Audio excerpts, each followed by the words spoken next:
Hi, I'm the Artful Wizard, and come with me on an amazing journey of art.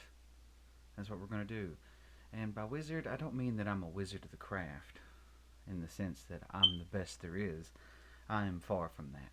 I'm just another person taking a journey, learning the craft of art, and exploring different techniques and different utensils, supplies, different things like that.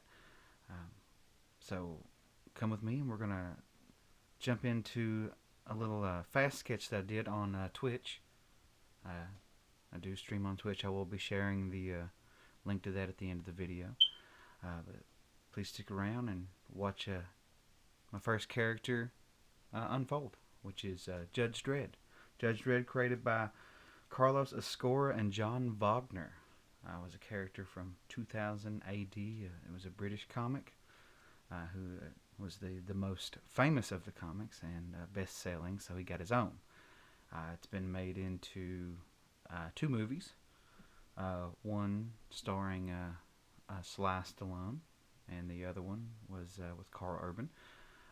Depending on your love of cinema and how you take to 90s action movies, or 90s sci-fi, is how you'll feel about the first one. And the second one is absolutely amazing. Like, it goes into some serious dark territory, and they the film structure follows that takes place in one location. Well, it is a larger. There's more than one setting in that location, but it is overall it takes place within the floors of the entire building. Spoilers. The first one really with Sly Stallone. It covers a lot of different territory. Uh, it gets a bit weird, but it is fun for that kind of cheesy 90s action, or if you're a fan of the 80s action, or you know, it was very cheesy and had Bruce Bruce Gigolo. What was his name? Oh, oh, I have absolutely forgotten his name.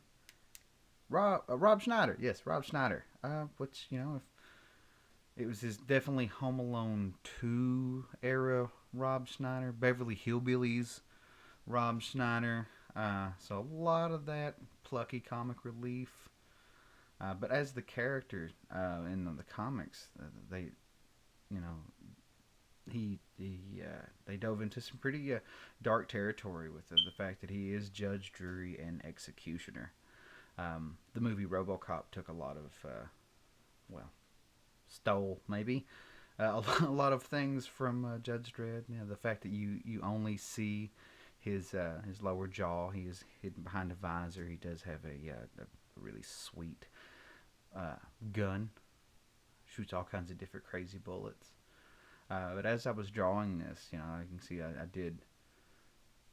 had to rethink some stuff. And at the end of this, I was not completely satisfied with the angle of the arm that was left on the character here. And I was trying to, excuse me, I was trying to get the angle of the gun right, and I couldn't exactly remember what an eagle looked like for the shoulder pad. In which, if you're a fan of the Boys on Amazon, or if you've not read the comic version of Homelander has a very similar eagle shoulder pad as Judge Dredd. I'm not sure if the character was modeled after that or not. Um, as how I depicted the character in this, the helmet is very much modeled after the Carl Urban version from the film, and with those shoulder pads, I was kind of going with more akin to the comic, but with a mix of the uniform style of the Stallone version. Because I did grow up watching those movies and was inspired by that aesthetic. But I have also read the comics and just have been a fan of the character. So I wanted to kind of blend those elements.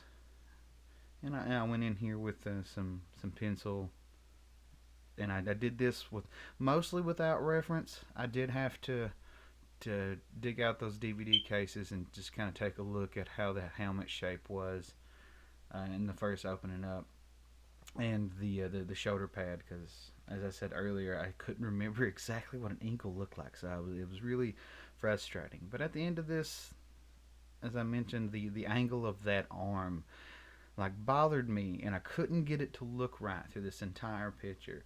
And by the time I ended up finishing the Twitch feed, the camera died.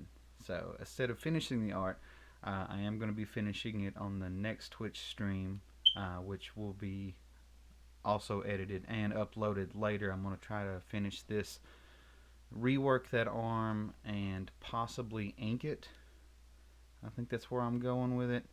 Um, I'm one of those people that after I've done something in pencil, I'm sitting here like, this looks so nice. I think I've done such a good job.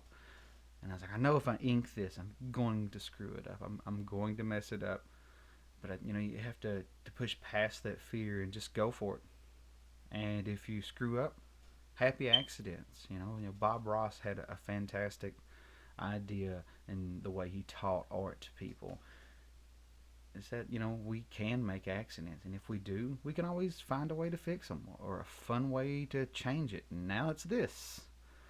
I was like, oops, accident. Well, now they're birds. So if I screw up, I screw up. I hope this will also inspire some people to not have to freak out about their artwork. Just let it go. If you screw up, start over. I mean, yeah, it might be a little wasted time, but you're also going to learn from it. Mistakes are challenges, so you can see what you did wrong the time before, and you can go to fix it. But thanks for joining me. It's been a wonderful experience. Thanks for joining me. Catch up next time. I will have should have another video up by next week. You can follow me on Twitch at this link here. Take care of yourselves and enjoy art.